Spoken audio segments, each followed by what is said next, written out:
In the great tales of the Fellowship, 9 companions are remembered: 4 hobbits, 2 men, an elf, a dwarf, and a wizard.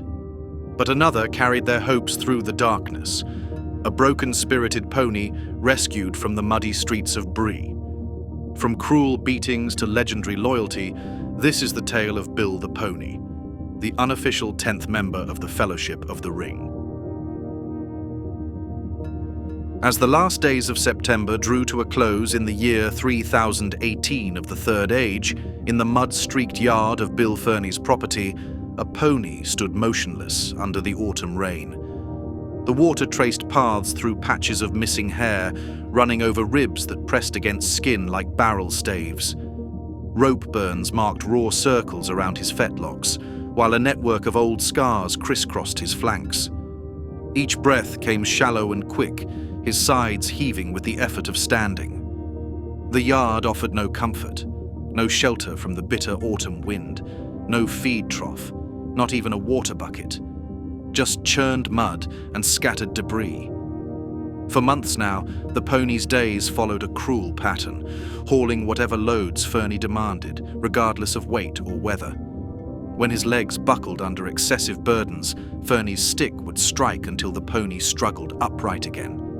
His meals came irregularly. Whatever mouldy hay or spoiled grain Ferny deemed too poor to sell, thrown carelessly for the pony to nose through. At night, the winds cut through his thin coat, making sleep impossible except in short, shivering spells.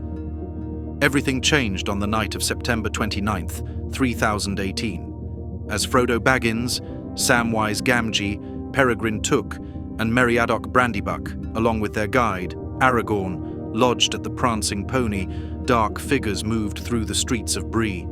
Sent by the Black Riders, these shadows crept toward the inn's stables near midnight, hunting for Frodo and the One Ring.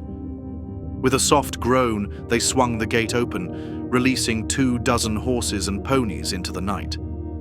The thunder of hooves echoed through the village, panic spreading like wildfire as the terrified animals bolted.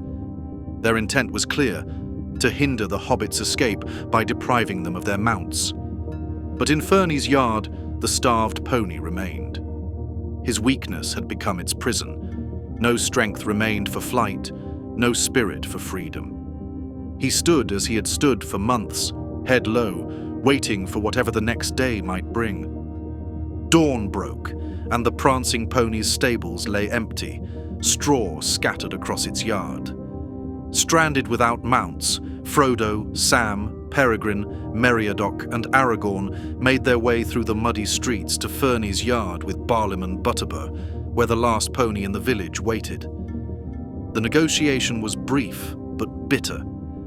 Bill Ferny's price was 12 silver pennies, and that was indeed at least 3 times the pony's value in those parts.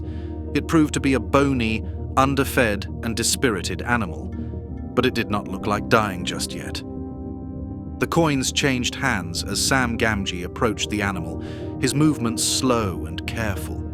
The pony's muscles tensed, expecting another blow as he was used to being hit.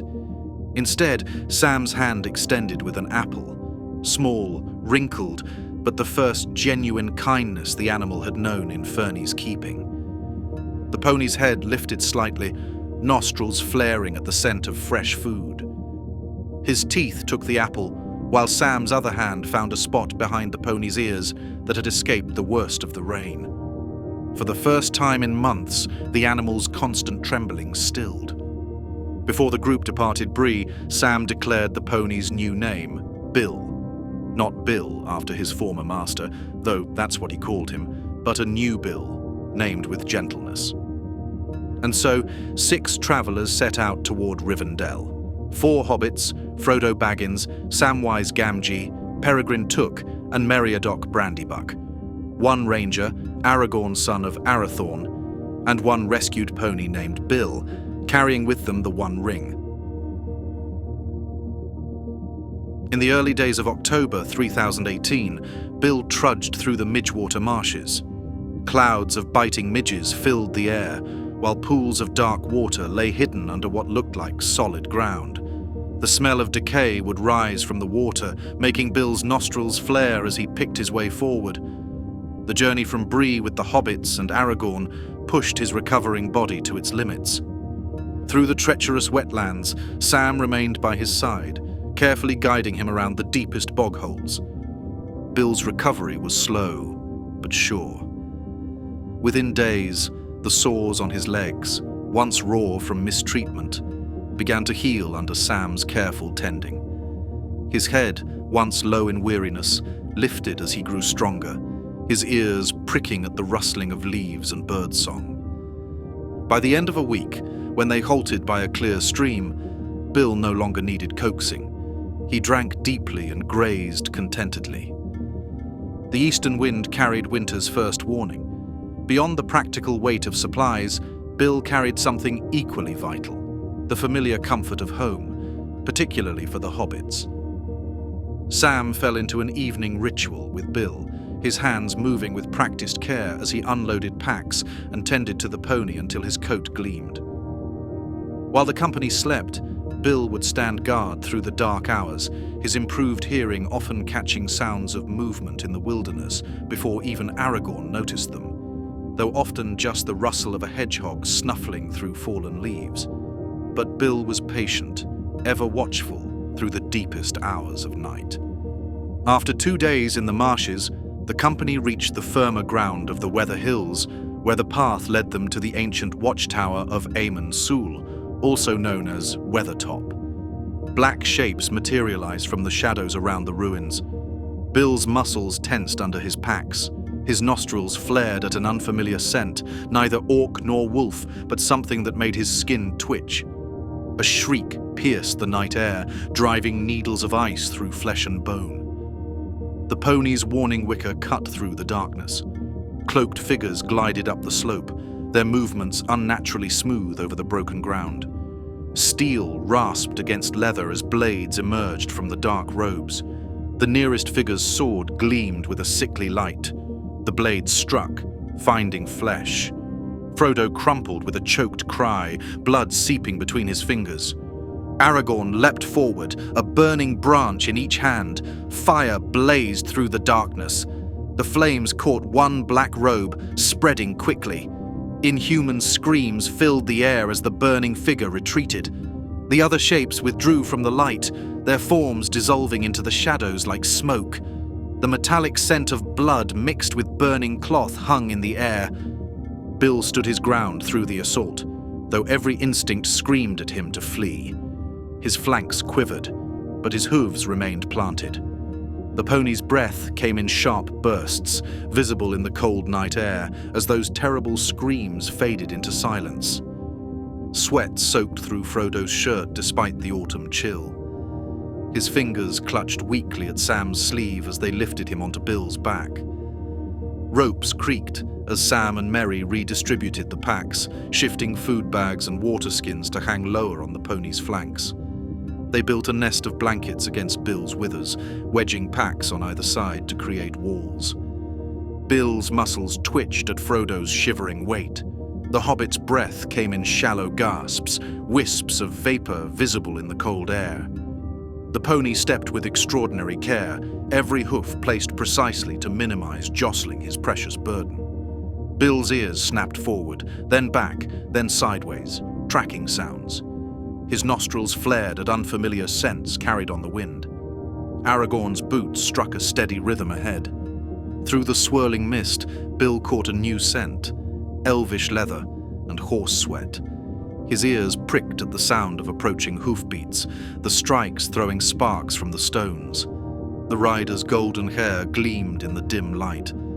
The company met Glorfindel, an elf lord from Rivendell sent by Elrond to find them.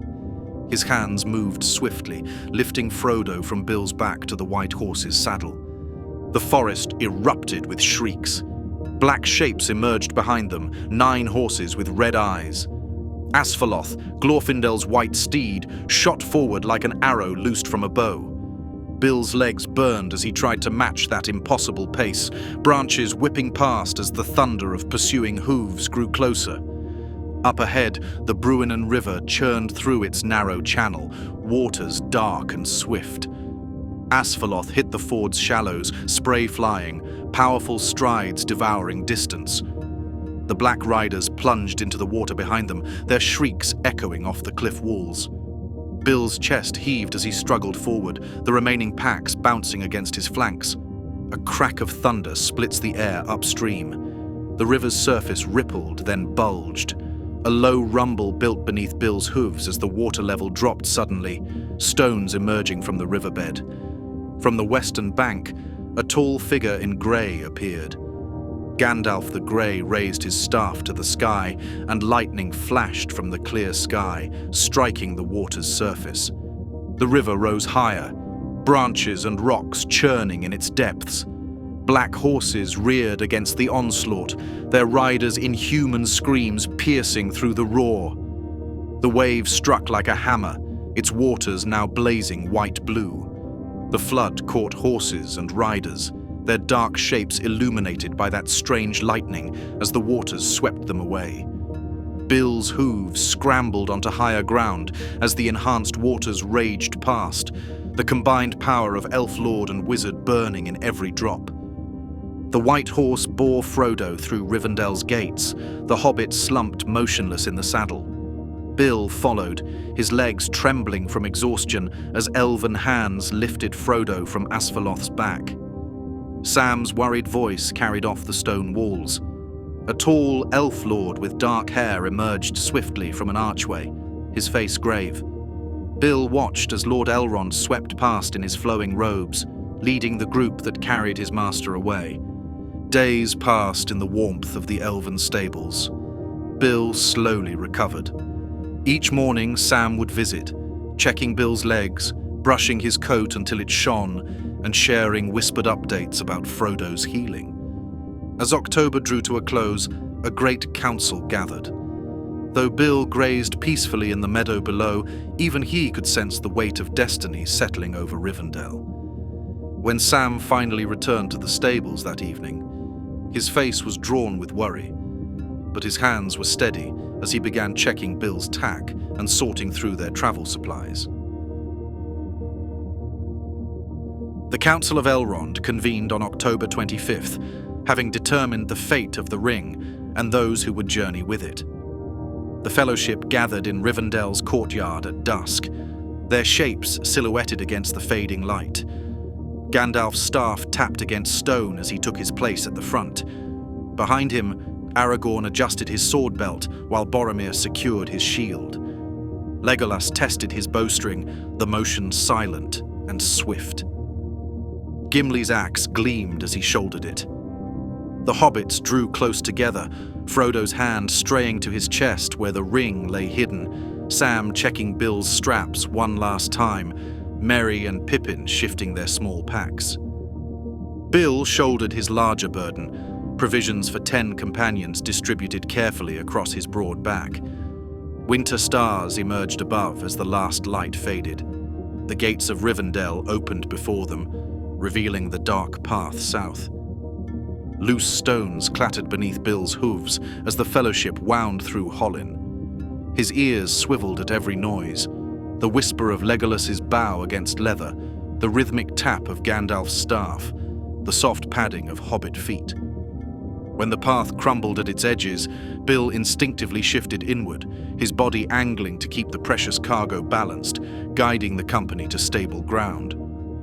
The first snowflakes fell as the misty mountain's shadow stretched across their camp. By dawn, white drifts transformed the landscape.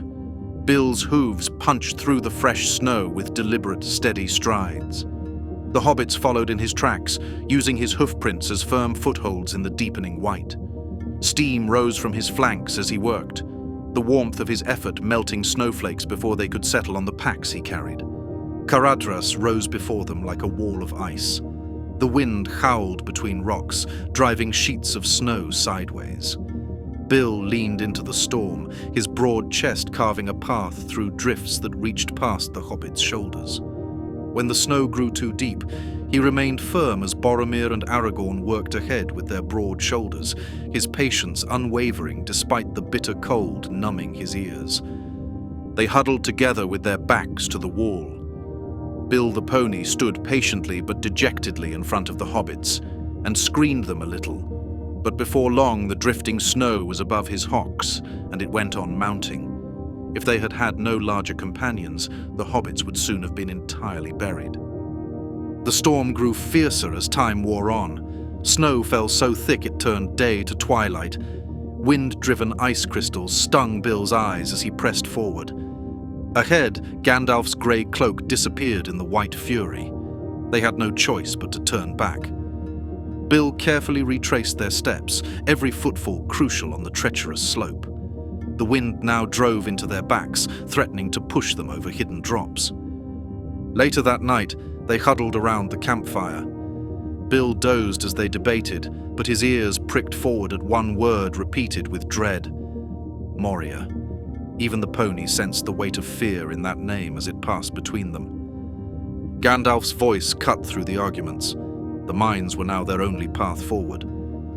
At daybreak, they descended into a narrow valley where ancient holly trees intertwined overhead. Dark leaves blocking what little warmth the winter sun offered. Sounds reflected off stone walls, drips of water, loose pebbles, and other sounds Bill's ears couldn't quite place. Before long, the west gate of Moria loomed before them. To their left, a dark lake stretched into shadow, its surface black and motionless as obsidian. With a heavy heart, Sam began unfastening the packs from Bill's back, his hands trembling as the straps came loose one by one, every release feeling like a severing of ties to his beloved pony. Bill kept his composure through it all. Gandalf stepped forward, weathered hand resting on Bill's neck as he spoke words of protection and guidance, ancient syllables that seemed to settle into the pony's bones like starlight. The wizard's voice carried power, yet also gentleness, mapping a path back through the wilderness to safety. Sam pressed his face into Bill's mane, his shoulders shaking. The pony remained still, letting his friend's tears dampen his coat. Behind them, the lake's surface rippled, an unseen presence stirring in its depths. Bill's instincts urged him away from these shadowed gates, even as his heart pulled him to stay beside his hobbit. Gandalf's spell of protection still hummed in Bill's bones as he took his first reluctant steps away from the Fellowship. One final touch from Sam, and Bill turned away from Moria's gates, leaving the Fellowship to their darker road beneath the mountain. Bill's hooves crunched through fresh snow, each step carrying him farther from the mountain's shadow. Open ground meant quick trots between patches of cover, ears swiveling to catch any sound of pursuit or predator. At night, he sought sheltered hollows, his winter coat thick against the cold, sleeping in short stretches like Aragorn had taught them all to do. The stars wheeled overhead as he picked his path north and west, the same stars that had guided them through Hollin's rocky maze. As the weeks passed, winter's bitter wind softened into spring rain that beaded on his coat. Through curtains of rain, Bree's wooden walls took shape, so different from the stone ramparts of his recent travels. His steel-hard hooves clicked against the cobbles as he approached the east gate, with his head held high. The guard at the east gate blinked twice at the approaching pony. Gone was the skeletal creature that had stumbled out with the mysterious travelers months ago. In its place strode a proud animal, muscles rippling beneath a gleaming coat, ears alert and steps confident. The guard shook his head in wonder and quickly opened the gate. Soon enough, water dripped from his forelock as he navigated Bree's familiar streets, now more sure of his footing on slick stone than he'd ever been. The prancing pony's stable yard opened before him, and Barlam and Butterbur laughed at the sight of him. In late October, familiar voices drifted through the stable's open door, Sam's particular tones cutting through the evening air. Bill's ears snapped forward, his hooves striking a quick but measured pace across the yard. The pony's muscled shoulder pressed against Sam's chest in greeting, nostrils drinking in the scent of his hobbit beneath the strange new layers of travel and hardship. The hobbits gathered around him, their laughter warming the air as they stroked his neck and fed him apples from their packs. That evening, his old saddle was fastened across his back, and come morning, Bill walked proudly beside them as they set out for the Shire. Their journey home halted at the Brandywine Bridge, where they found the gate locked and guarded by none other than Bill Ferny. Ferny sneered from behind the gate, fingering his club as he demanded their papers and business. But his swagger crumbled when Merry stepped forward, moonlight glinting off the sword at his hip. Ferny's hands trembled as he fumbled with the keys. As he turned to slink away into the darkness, Bill's ears flattened in recognition of the man who had once dealt him so many cruel blows. The pony's back leg shot out, catching Ferny squarely in the backside and sending him sprawling. Ferny then disappeared into the night and was never heard from again. Bill settled into a gentler life with Sam, carrying baskets of fresh vegetables to the market and taking slow walks through Hobbiton's lanes. The same hooves that had once carved paths through mountain snow now clip-clopped along the gentle roads between Bag End and Buckland, bearing picnic baskets and sleepy hobbit children home from their adventures. Decades later, familiar footsteps crossed the stable yard, slower now, but Bill's ears still pricked at Sam's approach. The old hobbit's hands fastened the travelling packs, just as he had done countless times before. In the pale dawn light, they set out on the western road, master and pony taking one final journey together.